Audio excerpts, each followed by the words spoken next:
asli.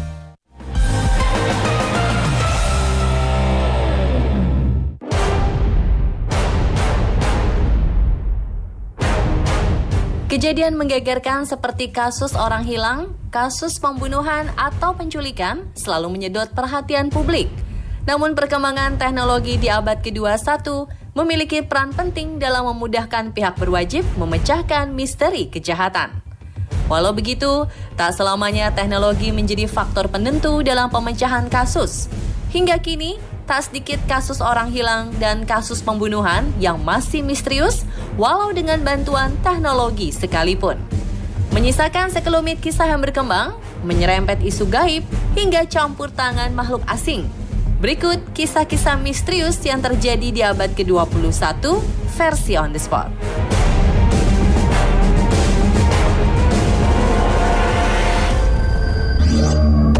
Who is this? I'm gonna die tonight. I need your help. Apa yang Anda rasakan jika menerima telepon dari seseorang yang Anda cintai untuk yang terakhir kali? Di tahun 2008 terjadi kecelakaan tunggal di Minnesota, Amerika Serikat. Seorang mahasiswa bernama Brandon Swanson menjadi korban akibat mobil yang masuk ke dalam lubang. Brandon yang pada saat itu selamat segera menelpon orang tuanya agar dijemput di lokasi kecelakaan. Panik, orang tua Brandon langsung menuju lokasi di mana Brandon mengalami kecelakaan. Namun setibanya di sana, mereka tak berhasil menemukan Brandon. Orang tua Brandon berusaha menelpon sang anak dan anehnya telepon tersebut diangkat. Mereka berbicara sekitar 45 menit, tapi selama perbincangan, keberadaan Brandon tetap tak terlacak. Di sini kejanggalan makin terasa. Di telepon, Brandon mengatakan melihat cahaya dari kejauhan dan bertekad akan mendekati cahaya tersebut.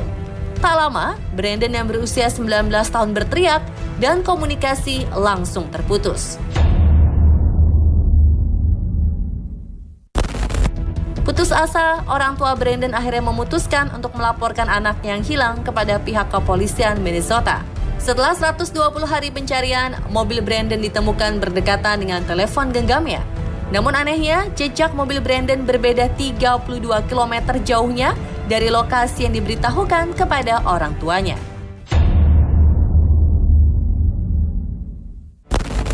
Hingga kini, hilangnya Brandon Swanson masih menjadi misteri.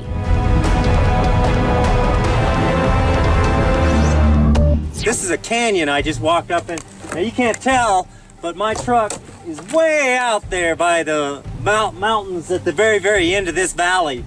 It's kind of like a... Vlogger bernama Kenny Veach mengumumkan di channel YouTube miliknya bahwa dirinya adalah petualang yang akan mencari gua misterius di gurun Nevada, Amerika Serikat.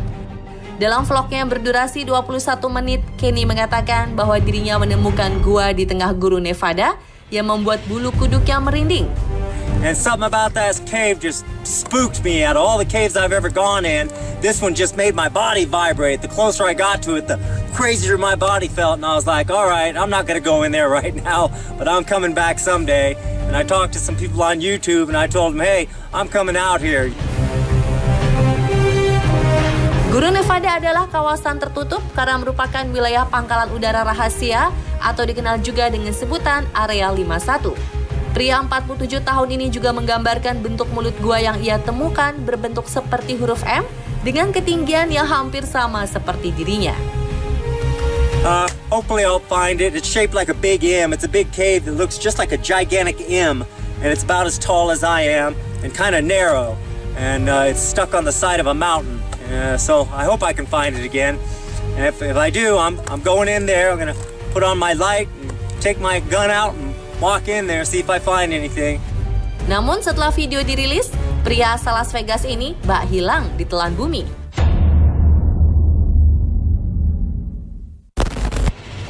Beberapa hari tak kembali, sang kekasih Kenny, Sharon Pilgrim, akhirnya mengadukan laporan kehilangan kepada polisi. Kini, sudah hampir 4 bulan proses pencarian Kenny dilakukan. Hasilnya tim penyelamat hanya menemukan ponsel Kenny di dekat pintu lubang bekas tambang tanpa menemukan jejak lain keberadaan pria malang ini.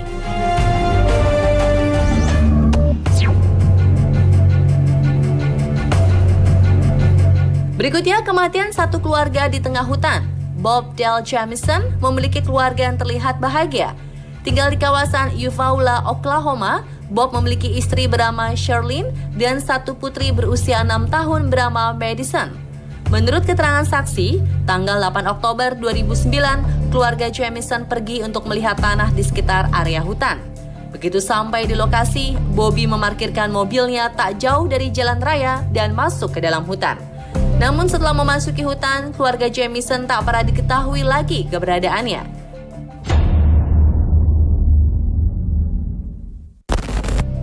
Khawatir terjadi sesuatu, orang tua Bobby Jamison melaporkan keluarga anaknya sebagai kasus orang hilang.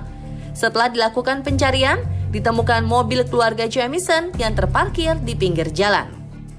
Di bagian belakang mobil ditemukan anjing kesayangan Madison dalam kondisi kelaparan dan tampak kurus. Tim pencarian kemudian menyusuri hutan dengan harapan mendapat petunjuk keberadaan keluarga Jamison. Namun usaha tim pencarian tidak menemukan hasil. 4 tahun kemudian, beberapa orang pemburu melaporkan penemuan 3 kerangka manusia di tengah hutan. Rumah sakit Oklahoma yang melakukan uji forensik berhasil mengidentifikasi tulang tersebut dan menyatakan 3 tulang tersebut adalah milik Bobby, Sherlyn, dan Madison yang hilang 4 tahun sebelumnya. Meninggalnya keluarga Jamison menimbulkan beberapa spekulasi. Diduga Bobby membunuh istri dan anaknya, kemudian melakukan aksi bunuh diri. Teori lain mengatakan bahwa keluarga Jamison melakukan pemujaan pada sosok astral karena ditemukan kitab pemujaan di belakang rumahnya. Namun hingga saat ini, misteri kematian tragis keluarga Jamison belum juga terungkap.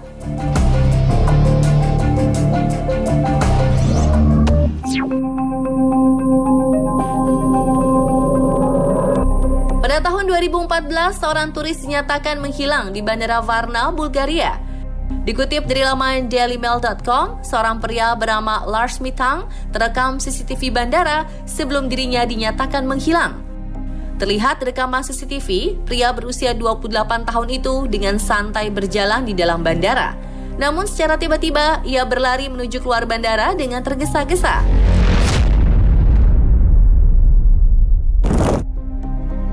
Bahkan CCTV masih menangkap Lars dari kejauhan saat nekat memanjat pagar pembatas dan berlari ke arah hutan. Sejak kejadian itu, dirinya tidak lagi ditemukan.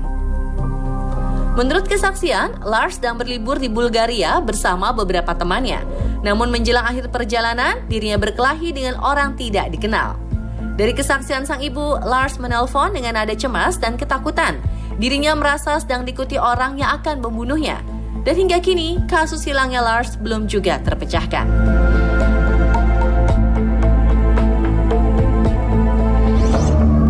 Okay, spin around, darling. Right round. Oh, yes, I can see your wings. Lucu dan menggemaskan, dialah Madeleine McCann. Di balik senyum manisnya, Madeleine adalah korban penculikan yang hingga kini belum terungkap.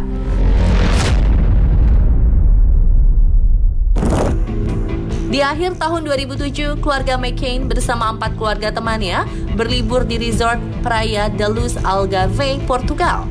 Hilangnya Madeleine terjadi saat Gary dan Kate meninggalkan ketiga anak mereka, Madeleine dan si kembar Sean dan Emily, untuk makan di restoran yang berjarak hanya 55 meter dari kamar mereka. Pukul 10 malam ketika Kate mengecek kamar, dia menemukan pintu kamar terbuka lebar dan hanya ada Sean dan Emily di dalam kamar. Menyadari putri pertamanya tidak ada, Kate berlari dan berteriak kalau anaknya diculik. Polisi, staf, dan tamu penginapan ikut dalam upaya pencarian di sekitar resort, namun tak juga menemukan Madeleine. Hingga akhirnya 2 pengunjung resort mengatakan jika mereka melihat seorang pria berusia sekitar 30 tahun membawa seorang anak berambut pirang dengan terburu-buru.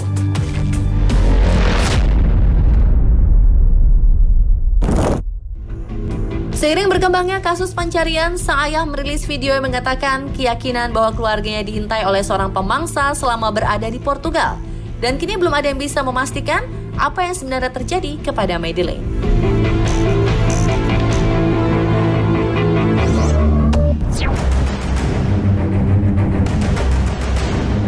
Di Museum Ripley's Believe It or Not yang terletak di Wisconsin Dells, Amerika, terdapat sebuah kepala vampir yang pernah menjadi momok mengerikan bagi warga Düsseldorf, Jerman, yang melakukan serangkaian pembunuhan yang sangat sadis dan brutal di tahun 1929. Saksikan kisahnya sesaat lagi, tetap di Trans 7.